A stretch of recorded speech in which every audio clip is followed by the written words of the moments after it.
Welcome to Triflow YouTube channel. இந்த வீடியோவில் வந்து நம்ம பெவில் மாடிஃபையர் பற்றி பார்க்க போகிறோம். லாஸ்ட் வீடியோவில் வந்து பெவில் மேனுவலில் எப்படி பண்ணுறதுன்னு பார்த்தோம். இந்த வாட்டி வந்து பெவில் மாடிஃபையரில் பார்க்க போகிறோம். பெவில் மாடிஃபையர்னா ஒன்றும் இல்லை, நம்ம பெவில் வந்து டெம்பரவரியாக ஆட் பண்ணது தான் பெவில் மாடிஃபையர். ஸோ மேனுவலில் வந்து நம்ம வந்து ஒரு வாட்டி வந்து பெவில் போட்டு நம்மளால வந்து அது சேஞ்ச் பண்ண முடியாது. ஆனால் பெவில் மாடிஃபையரில் வந்து நம்ம எப்போ வேணாலும் சேஞ்ச் பண்ணலாம், ரிமூவ் பண்ணலாம். அதுக்கப்புறமா நம்ம டிலீட் கூட பண்ணிக்கலாம். ஸோ நம்ம வந்து பெவில் மாடிஃபையருக்கும் பெவில் மேனுவலுக்கும் வந்து என்ன டிஃபரன்ஸ்னு பார்க்கலாம். இப்போ வந்து நான் ஒரு கியூப் வந்து பெவில் பண்ணிக்கிறேன். ஸோ இப்போ வந்து என்னால் வந்து எட்ஜஸ் சேஞ்ச் பண்ண முடியும், வித்தை வந்து இன்க்ரீஸ் டிக்ரீஸ் பண்ண முடியும், அப்புறமா கவுட்டருக்கு வந்து ஆர்க் சேஞ்ச் பண்ண முடியும். ஸோ இதெல்லாம் என்னால் வந்து சேஞ்ச் பண்ண முடியும். ஸோ இப்போ வந்து நான் எங்கேயா கிளிக் பண்ணேன்னா செட்டிங்ஸ் வந்து என்னால் சேஞ்ச் பண்ண முடியாது இப்போ. ஸோ பெவில் மாடிஃபையரில் வந்து எப்படின்னா, நான் ஒரு ஆப்ஜெக்ட்டை செலக்ட் பண்ணிட்டு இங்கே ரின்ஸ் ஐக்கனில் வந்து கிளிக் பண்ணிட்டு ஆட் மாடிஃபையரில் வந்து சர்ச்சில் போயிட்டு பெவில் மாடிஃபையரை நம்ம கிளிக் பண்ணோன்னா எனக்கு பெவில் வந்துடும். ஸோ இப்போ வந்து நான் இன்க்ரீஸ் பண்ணிக்கலாம், அமௌண்ட் வந்து இன்க்ரீஸ் டிக்ரீஸ் பண்ணிக்கலாம். ஸோ இப்போ வந்து என்னால் வந்து இது வந்து என்னால் சேஞ்சே பண்ண முடியும், ஆனால் இது வந்து என்னால் சேஞ்ச் பண்ண முடியும். அது மட்டும் இல்லை வந்து என்னால் வந்து டெம்பரவரி ஆஃப் பண்ணிக்க முடியும். வேணா லாஸ்ட்டில் வந்து ஃபுல்லாக அப்ளை பண்ணா கூட அப்ளை பண்ண முடியும். ஆனால் இதில் வந்து என்னன்னா பெவில் மேனுவலில் வந்து நான் எட்ஜஸை வந்து செலக்ட் பண்ண முடியும். அதே வந்து பெவில் மாடிஃபையரில் வந்து நம்மளால வந்து எட்ஜஸ் சேஞ்ச் பண்ண முடியாது. ரியல் கியூப் வந்து ஒரு டிரான்ஸ்பரண்ட் பாக்ஸ் மாதிரி அங்கே ஸ்டே ஆகிருக்கும். ஸோ நான் என்னால் வந்து இது மட்டும் தான் சேஞ்ச் பண்ண முடியும்.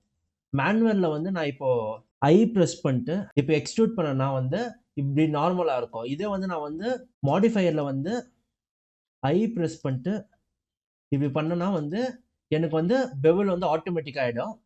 ஸோ இந்த இடத்துல வந்து வித் கம்மி பண்ணிக்குவோம். நம்ம வித் கம்மி பண்ணிட்டு ஸோ பாருங்க, நம்ம வந்து ஆர்க்குக்கு போடலன்னா வந்து நம்மளுக்கு இந்த மாதிரி வியர்டா வந்து நம்மளுக்கு இருக்கும். ஸோ நம்ம வந்து எப்பவுமே வந்து ஆர்க் சேஞ்ச் பண்ணிக்குவோம். அப்போ வந்து ஸ்மூத்தரான ரிசல்ட்டா இருக்கும். ஸோ நெக்ஸ்ட் வந்து நான் இதுக்கு வந்து பெவில் போட்டுக்கிறேன். பெவில்ல வந்து நம்ம லிமிட்டட் மெத்தட்ஸ்ல வந்துன்னா இதுல வந்து இந்த 3 ஆப்ஷன்ஸ் வந்து ரொம்ப இம்பார்ட்டன்ட். நல்ல குத்துனா வந்து நம்மளுக்கு வந்து எல்லாமே பெவில் ஆகும். நான் இது வந்து ஆர்க்குக்கு சேஞ்ச் பண்ணிக்கிறேன். இதே வந்து ஆங்கிள்ஸ்ல குத்துனா 30 டிகிரில இப்போ வந்து பிளெண்டர் வந்து என்ன சொல்லுதுன்னா 30 டிகிரிஸ்ல எது இருக்கோ அதெல்லாம் வந்து பெவில் பண்ணுன்னு சொல்லுது. ஸோ நான் இப்போ வந்து இன்க்ரீஸ் பண்ணிக்கிறேன். ஆட்டோமேட்டிக்காக கொஞ்சம் கொஞ்சமாக வந்து ரிமூவ் ஆகுது. இப்போ வந்து 101 டிகிரியில் இருக்கு, ஆனால் வந்து பெவில் வந்து கொஞ்சம் கொஞ்சம் இடத்துல மட்டும்தான் பெவில் இருக்கு. ஸோ இப்போ நம்ம இங்கே ஆஃப் பண்ணி பார்க்கலாம். கொஞ்சம் இடத்துல மட்டும்தான் பெவில் இருக்கு. ஸோ இதே வந்து நான் 180 டிகிரி ஃபுல்லாக போட்டேன்னா வந்து பெவிலே ரிமூவ் ஆகிடும். ஸோ இப்போ வந்து 30 டிகிரிஸ் கீழே வந்தேன்னா கொஞ்சம் கொஞ்சமாக எது இல்லையோ அதெல்லாம் வந்து ஆட்டோமேட்டிக்காக வந்து பெவில் ஆகும். இப்போ பார்த்தீங்கன்னா தெரியும் உங்களுக்கு. ஸோ நம்ம ஆங்கிள் யூஸ் பண்ணி வந்து எந்தெந்த இடத்துல வந்து பெவில் வேணுமோ அந்த இடத்துல பெவில் நம்ம பண்ணிக்கலாம். ஸோ இப்போ வந்து நம்ம ஆங்கிள் பார்த்தோம். லாஸ்ட் வந்து நம்ம வந்து வெயிட்டட் நம்ம பார்க்க போகிறோம். ஸோ இப்போ வெயிட்டட்ல நம்ம போட்டோம்னா வந்து எதுவுமே பெவிலாக இருக்காது. நம்ம வந்து சொல்லணும், ஸோ எனக்கு இந்த எட்ஜஸ்ல மட்டும் பெவில் பண்ணி கொடு, வேற எந்த இடத்துலையும் பெவில் பண்ணாத. ஸோ இது வந்து மேனுவலாக வந்து நம்ம சொல்லிக்கலாம் எந்தெந்த இடத்துல வந்து பெவில் பண்ணணும்னு சொல்லிட்டு. ஸோ நம்ம வந்து எப்படின்னா ஆப்ஜெக்ட்டை செலக்ட் பண்ணிட்டு எடிட் மோட்ல போயிட்டு ஏதாவது ஒரு எட்ஜஸை செலக்ட் பண்ணிட்டு இங்கே வந்து எட்ஜ் டேட்டாஸ் இருக்கும். இந்த இடத்துல வந்து பெவில் வெயிட்டை வந்து நம்ம இன்க்ரீஸ் பண்ணோம்னா நம்மளுக்கு வந்து இந்த இடத்துல மட்டும் பெவில் இருக்கு பாருங்க.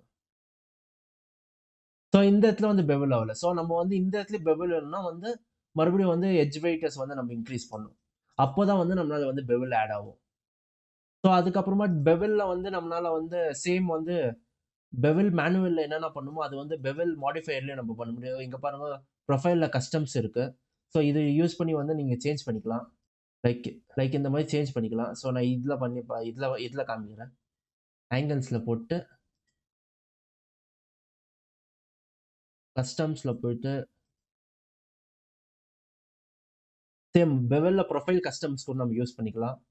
ஸோ இதில் வந்து எப்பவுமே ஆர்க்கில் வந்து சேஞ்ச் பண்ணிக்கோங்க. சேம் வந்து நீங்கள் என்னென்ன ஆப்ஷன்ஸ் வந்து பெவல் மேனுவலில் பார்த்தோமோ அதே ஆப்ஷன்ஸ் தான் இங்கே இருக்கும். ஆனால் வந்து இதில் வந்து மாடிஃபையரில் வந்து லிமிட்டட் மெத்தட்ஸ் இருக்கும். இதை வச்சு நம்ம வந்து கஸ்டமைஸ் பண்ணிக்கலாம். அதுக்கப்புறமா இதில் வந்து மேலே பார்த்தோன்னா இங்கே 3 ஆப்ஷன்ஸ் இருக்கும், செக் பாக்ஸ் மாதிரி. இப்போ இங்கே டிவி ஐக்கானை ப்ரெஸ் பண்ணி வந்து நம்ம பெவல் வந்து ஆஃப் ஆன் பண்ணிக்கலாம். அதுக்கப்புறமேட்டு இங்கே வந்து எடிட் மோடில் இருக்கும். ஸோ இந்த மோடில் வந்து நம்ம கிளிக் பண்ணிட்டு எடிட்ல போனோம்னா வச்சுக்கோ, நம்மளுக்கு வந்து ஒரிஜினல் கியூப் வந்து காமிக்கும். இதை வந்து நம்ம ஆன் பண்ணியிருந்தா நம்மளுக்கு வந்து பெவலான மெஷ்ஷும் ப்ளஸ் நம்மளோட ஒரிஜினல் மெஷ்ஷும் நம்மளுக்கு காமிக்கும். இங்கே ஒரு ஆரோ மார்க் இருக்குதுல்ல, அதுக்கு வந்து கிளிக் பண்ணிட்டு அப்ளை பண்ணோம்னா வச்சுக்கோ, இப்போ வந்து பெவல் வந்து அப்ளை ஆகிடும். ஸோ அவ்வளோதான். இந்த வீடியோ வந்து உங்களுக்கு பிடிச்சிருந்தா லைக், கமெண்ட், ஷேர் பண்ணுங்க அண்ட் சப்ஸ்கிரைப் பண்ணுங்க.